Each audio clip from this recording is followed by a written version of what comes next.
Hello, my name is Cory Seznec, and I am a musician based in Paris, France, currently at my folks' place in Annapolis, Maryland. And I dabble in lots of different styles. I started off learning a lot of fingerpicking from American folk music, old country blues and ragtime and things like that. And then from there, discovered a lot of cool different African music, and I've been plotting my course over the past 15 years, 20 years, trying to kind of put all these different things together in different shapes and forms to varying degrees of success, but hopefully it's starting to come into its own now. And I spent 3.5 years living in Ethiopia, and I was able to travel West Africa as well, and just soaking up a lot of this different music and trying to integrate it as naturally as possible into my repertoire. I grew up in Connecticut because my dad was working in New York City, and then we eventually moved down to Maryland when I was a young adult. I was in college by then already. My mother is from Annapolis, and we have this family farm here. My father is French, and so he spoke to us as kids in French, and that kept sort of a link with France that meant that now that I'm living there, it kind of makes things easier to be there. So I'm an East Coaster in many ways, with a little bit of a European twist.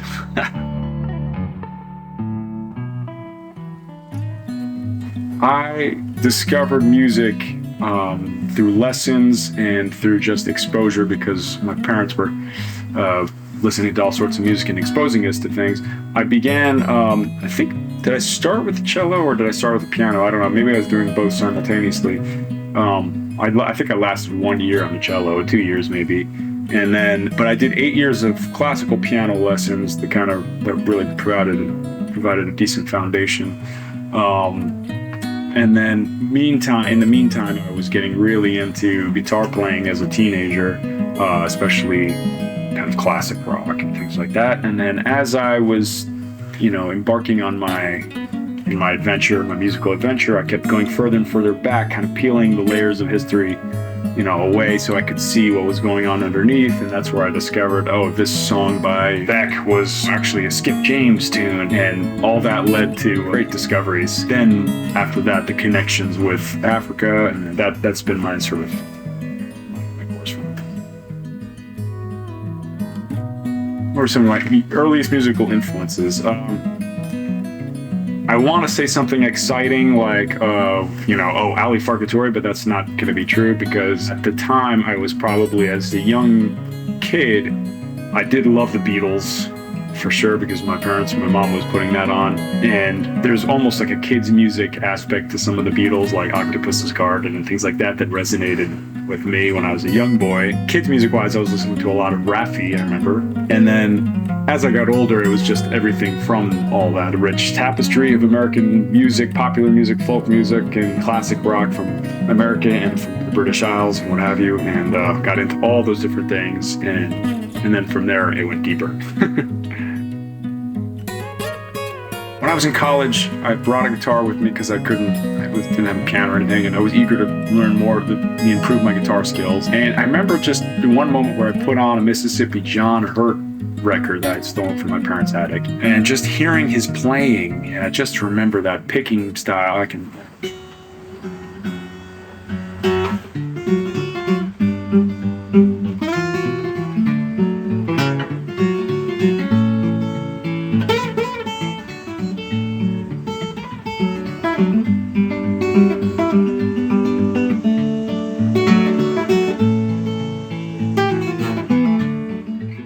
All that stuff, which I was like, this is so nice. I want to learn how to play this. This is exactly it. The guy is just doing everything with his fingers. I can hear a bass line. I can hear this kind of melodic thing and this rhythmic thing happening simultaneously. The band in the box idea. And when I heard that, I was like, I want to do that more. Of course, when I tried to do it, it didn't come out that way.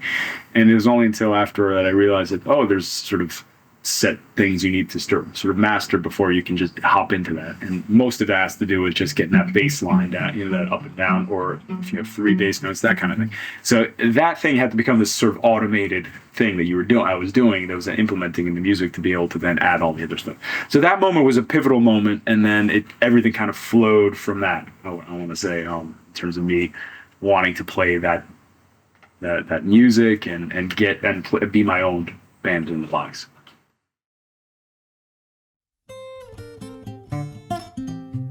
I started off, obviously, when I was discovering all this interesting music out there and players who were teaching me some things. There was some key players, this guy Neil Harp, who taught me a lot of old country blues when I was a young man. I was kind of getting into this and then hearing all these different recordings, and then I just remember at one point I heard a Doc Watson and Clarence Ashley Smithsonian collection. And those two were playing just a lot of classic American folk tunes, but I was hearing a banjo on there. But a banjo not really played like I'd heard it before. I'd heard a lot of bluegrass as a kid, this sort of really fast-paced 3-finger picking thing, but I hadn't heard this other style of banjo playing called the clawhammer banjo as much. And when I heard that, especially when he was tuned in this kind of modal tuning, third, it was like, what is this? And then I sort of started meeting people who were playing this stuff, and then I got into it more and I started playing that instrument. And then I discovered sort of the roots of the banjo, the history of the banjo, and how it's obviously a much more complex instrument than many would have it. It's very much a simplified instrument in the sort of cliche, sort of stereotypical world of organology, if we're going to call it the musical instrument. It's actually this fascinating instrument that basically represents all the complexities of American history. First off, it's the only instrument that actually comes from America, but it doesn't even actually come from America because its origins are African. So what's fascinating about that is that everything else is sort of coming from Europe or elsewhere. And then you have this sort of product of the Industrial Revolution, which is this banjo with brackets and metal strings and all this stuff that is fundamentally American, but then you dig deeper and it's actually played by Africans, African Americans and Africans before that, gourd banjos, minstrel banjos, all this stuff. And then there's a lot of complex history that's sort of hovers around all that. I found that super interesting, and then sort of digging into the connections with West African music and all this, it became really cool. So that's one thing. Yeah, in terms of guitar, it's just discovering all types of guitars and what to use. And I have a collection of random little stringed instruments, including an ngonis from Mali. I have a charango from South America. I have a krar from Ethiopia and things like that. I play them all badly, but I like to use them for various reasons. I started recording with my brother on a 4-track Tascam we had. We're going to go back further than that. We were doing computer music. I was working with Cakewalk. There was one before Cakewalk that I was using. I was composing and writing stuff on that. We purchased a 4-track tape recorder, would make demos and music off of that, and eventually upgraded to an 8-track and used that to make our first sort of album. There's probably a few things interesting on there, but probably also very painful to listen to in many ways. So he and I were collaborating a lot, my brother and I. But in terms of my first sort of official quote-unquote release, it was with my band Groanbox. I had a band Groanbox Boys back in the day with an amazing accordionist named Michael Ward Bergman. And Michael, who was a New Orleans-based accordionist now, I had met in London many years ago. And we put this collection of songs together and recorded it. My brother is one who was the sound engineer on it, and we recorded it in a hospital outside of London in this Art Deco theater across from a heart hospital in Harefield Hospital. And we slept on chairs and just would record whenever we had fits of energy to do it. And we did it in the course of 2 weekends, I remember, and put it all together. And yeah, it is what it is. It has some. I just heard a couple songs. I was like, actually, it's not as bad as I thought. For me, my biggest issue with when I listen to my old stuff is how bad my singing was. But in general, I find it, at least musically, there's always something there that's interesting. If I could sing like Paul McCartney, okay, that would have been great. But the main thing is I'm not ashamed of what I was coming up with, creatively speaking. So at least that was like the beginnings of sort of something that's something there that was kind of interesting for me. I think if I'm going to go to the very beginning of all that, I think my father had some interest in world music at a certain point. Together, all of us and my brother, we're all kind of getting into it. And I remember we picked up some West African CDs, including Boubacar Traoré, the Malian bluesman, and Ali Farka Touré, and things like that. And all that kind of started waking me up to all the various music that was coming out of the continent, especially guitar-driven stuff, which was what I was gravitating towards. And then maybe there was a fairly pivotal moment. I think my brother was behind that too. I don't know how, I forget how he got it, but it's great compilation called Before Benga Volumes 1 and 2, which you can't really find anymore. And this East African stuff, primarily Kenyan, Before Benga, I think it was all Kenyan music. And I just remember hearing that and thinking, wow, that is so cool. It's very kind of trancing music, driving guitar stuff that is clearly influenced by some various traditional instruments. And so it's sort of played in this fashion that you just really think, man, this is not normal. This is not, from my vantage point, it was like, this is not how you play the instrument. And I just I want to do that. I want to see how they're doing it. So I still think it's like I'm doing kind of an ersatz version of it, but I do as much as I can to try to tap into some of that kind of, turn a lot of the rhythm on its head, put the bass line sort of, flip it around, but make it backwards or add different syncopation, different ways, and just make the kind of spice it up.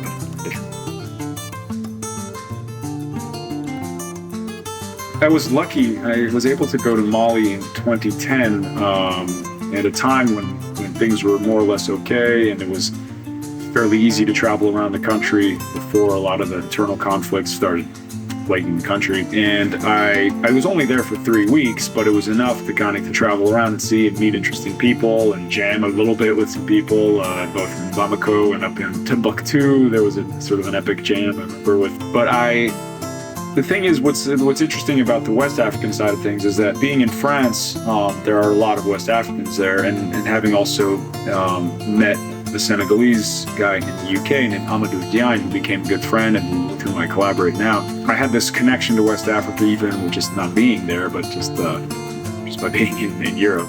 So I was following a Malian guitar player in the metro for a while, Pedro Kouyaté, and he taught me stuff like that.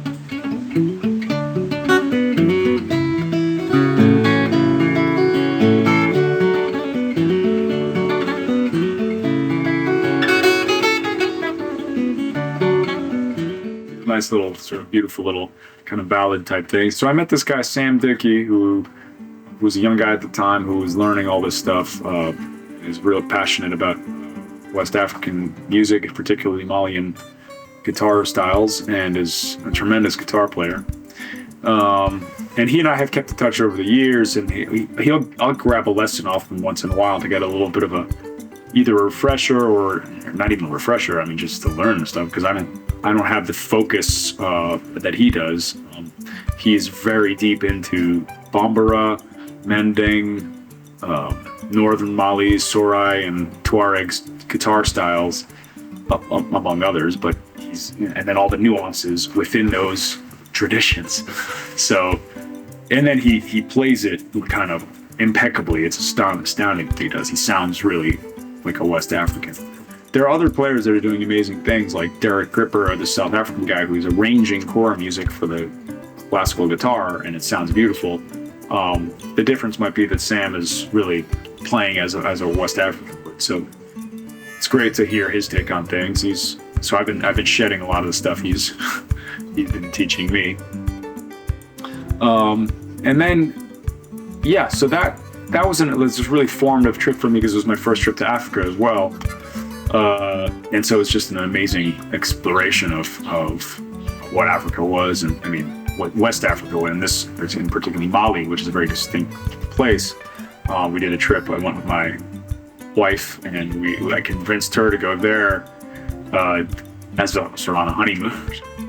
We went from Bamako all the way up to Timbuktu, over to Dogon country, and visited different cities, Ségou and Mopti and Djenné and a few other places. It's just an amazing trip. And then some years later, my wife works in development, was like, I'm applying for a job in Ethiopia. Well, I was like, okay, fine. I'll think about that later. I don't want to think about that. And Ethiopia? Why Ethiopia? I just didn't. It was not on my radar at all, except for maybe like listening to some of the old Ethiopian jazz, Touki music and all that stuff, which I liked, but I didn't think of it any deeper. I wasn't sort of deep into it. And then, of course, she got the job, and then we moved there. It was this sort of crazy thing, like, let's go. So we moved there 2013, and we stayed 3.5 years, and it was an amazing experience, hugely enriching, meeting all sorts of people. And that, it's just astounding how kind of a move like that can just open up your mind and open up doors and possibilities, and just meeting all these interesting people. So that was cool, and it was also a major discovery for me in terms of the music, because I had to learn some of these kind of scales and sort of all the various other Ethiopian, there's sort of 5 modes, and learning that stuff and collaborating with different Ethiopians. At first it started with this sort of Ethio sci-fi pop band called Misto Misto. That was a crazy kind of lark of a group. I think there were like 9 of us, and from there it developed sort of a side project that turned into a sort of main project called Damakase, which was a little bit more traditional focused, kind of a mix between Ethiopian traditional music and American kind of Appalachian music with a little bit of a West African kind of twist. I'll give you just a quick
that is just a little taste of this song called Wuba, which is an Eritrean folk tune that we took and I put it in this sort of almost American fingerstyle kind of picking thing. That was played with Masenko, the 1-string bowed lute of Ethiopia, and the kebero, which is the percussion. So Indris Hassan and Misale Legasso were my partners in that, and then there was Cass Horsfeld with the bass on that, and Kenny Allen produced it. That project, Damakase, I was very proud of. I thought we did a really kind of nice album there, and I think Kenny did a great job producing.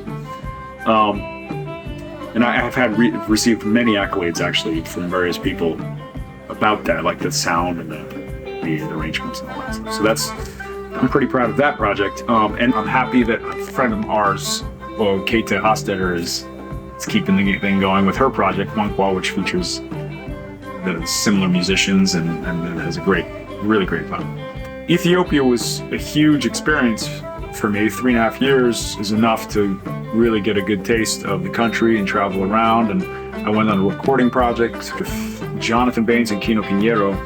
We went all the way up to the middle and the heartland of the country and recorded all sorts of traditional bands and groups and singers and what have you. And that was just a tremendous eye-opener and exposure to all this rich diversity of Ethiopian traditional music. Also with someone who was hovering in that, who's kind of part of that whole scene, was a guy named Gonzalo Guajardo. And Gonzalo and I were friends and had talked about this other project, which we ended up doing in Kenya, where I basically had floated the idea of going to record some of these older Western Kenyan guitar players who are still alive. Some of them have already passed now. So in 2016, we went down there and went to Nairobi, interviewed a few people, went to the sort of the hub of music, the old traditional music scene there at the Melodica Music. Abdul Kareem is the guy who runs that. He hooked us up with a lot of information, great guy. And then we went out to Western Kenya and recorded a few people and interviewed them and had this amazing experience doing that. And some of that music,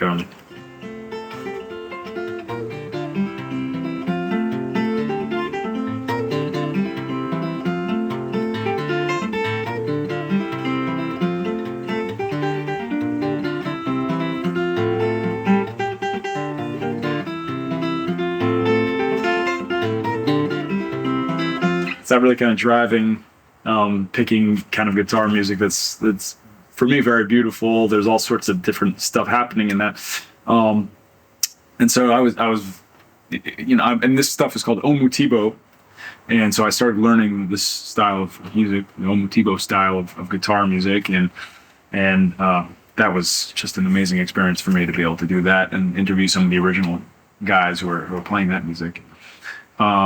And yeah, then traveled a little bit within the country in Kenya. Did some other things here and there too, but that was a pretty much one of the big trips I did as well.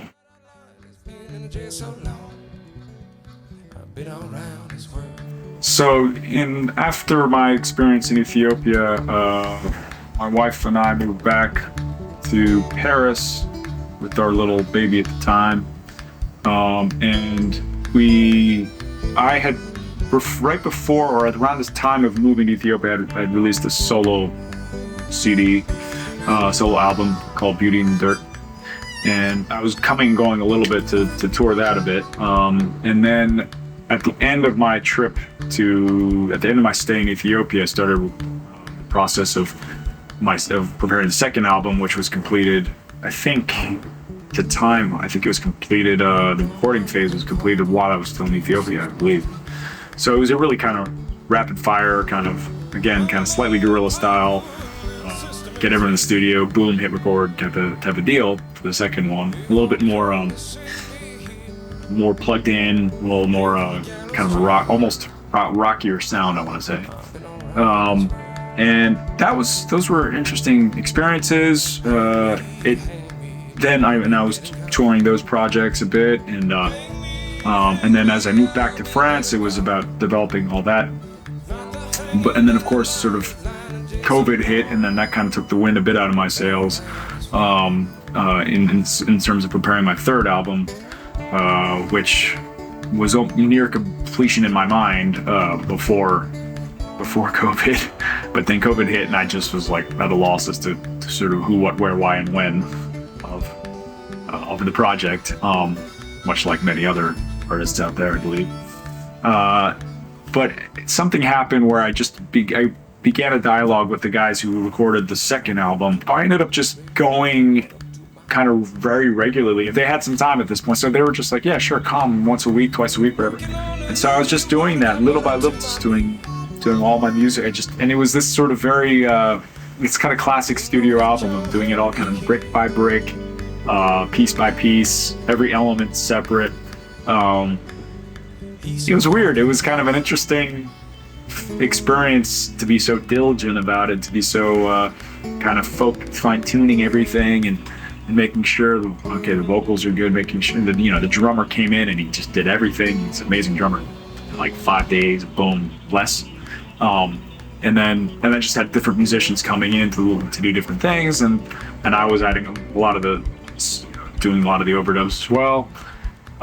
But it took a long time to complete the album, well over a year.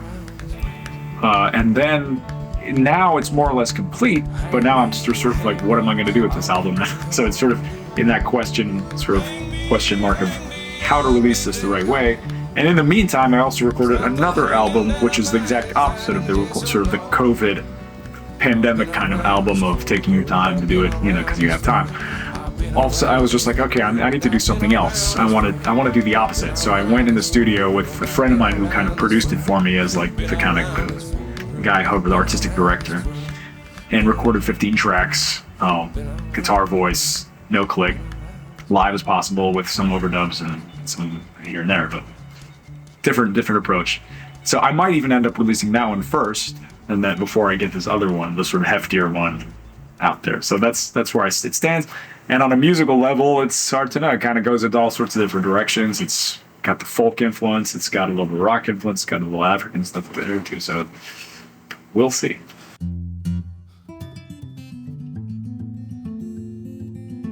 After Damakase in Ethiopia, and when I came back, I was eager to keep collaborating with other musicians, particularly African musicians if possible.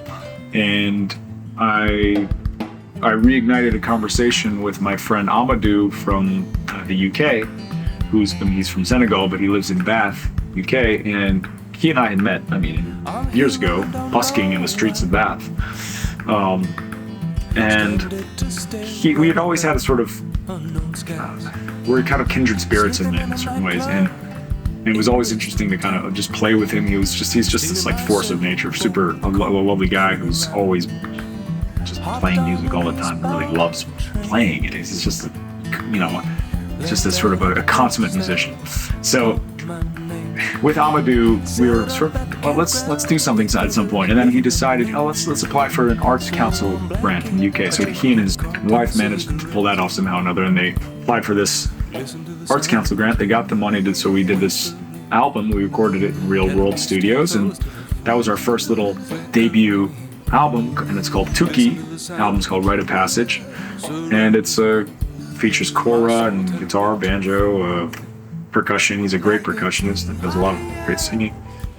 And I think the idea was, okay, let's get that and let's start touring. And then of course COVID hit, so it took, stopped everything. And then we started touring a little bit. Now we've done 3 tours now, and we're in the process of trying to get some more funding to do a second album and then tour next year. So that's where that stands. I also collaborate with a Senegalese woman named Seni Camara in Paris.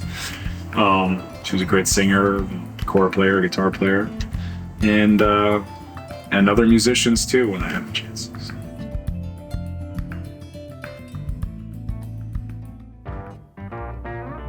It's hard to have any real clarity on what's coming, given the fact that the music business has been going through a huge set of giant upheavals, sort of challenges, whatever you want to call it. It's as a sort of independent musician trying to develop his or her career or their career. It's, for me, there's the rub, so to speak. It's like how do we pivot? How do we not become sort of this planned obsolescence? It does feel like a little bit like we're kind of dinosaurs already, and that the ones who are going to survive are those who are pivoting to multimedia, new media, collaboration, like really harnessing all the various, social media in the right way, and maybe just completely abandoning the previous way of operating. So this new operating system is going to be, not involving albums or singles or whatever. It'll probably be like, what was it? I saw Richard Bona, the Cameroonian, he's an amazing musician. Like, I think what is I hearing is that he just releases a song a month now. He doesn't do albums anymore.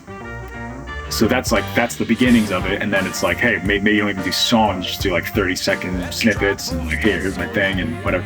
And and for like the online world, it's still, I don't know what's, you'll still need this sort of bubblegum single that everyone's listening to probably, but in terms of me and my career, I must admit I'm sort of at a loss. I'm hoping to get my 2 albums out, and maybe almost kind of pull back a little bit on all this stuff, and just sort of accept that, there's this new way of operating. I'm kind of in the Stone Age, but maybe there's also other people who are content to be part of the Stone Age still a little bit as well.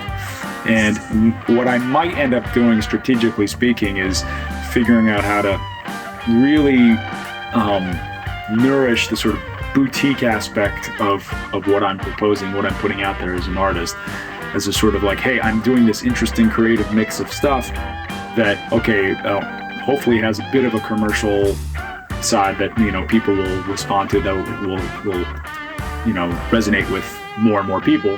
But at the end of the day, you know, also knowing that like this whole streaming setup is terrible for all of us, and that we're, you know, when you get your the royalty statements of like, oh yeah, I made 0.000004 cents per stream for Spotify or whatever it is, you know, great. Then you think, okay, maybe I should just, you know, I was at one point I was like, I should not even be on Spotify, not even be on Apple Music, not even be on these, and just say, here, I'm on Bandcamp or whatever, and you know, and I'm selling physical maybe and selling my music that way, and this is how who knows, I don't know what the solution is, but I do think that there's something like that needs to be unlocked, and then ultimately it's about what I need to do as an artist, probably better also, is fine-tune my brand. And it's true that there's that idea of like, this is what I have, this is what I'm proposing, or these are the things I'm proposing, here's one project, here's another, boom, here's, and then just go with it, sell the brand, and then see what sticks and see what works. At this point, if I'm gonna be like in the short term, my goal mainly is just get my music out there right now, and then see what happens. Hopefully, and then concurrently, like fine tune, you know, what it is I'm actually putting out there. Branding standpoint.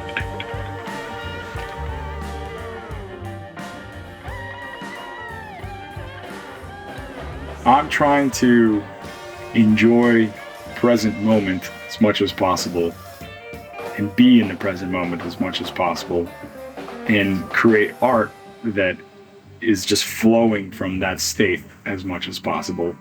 All the while taking all these interests and the history and all this sort of stuff that precedes me, and trying to respect that in a way and put it and package it up into something that, you know, that seems like it kind of represents who I am, whatever that means.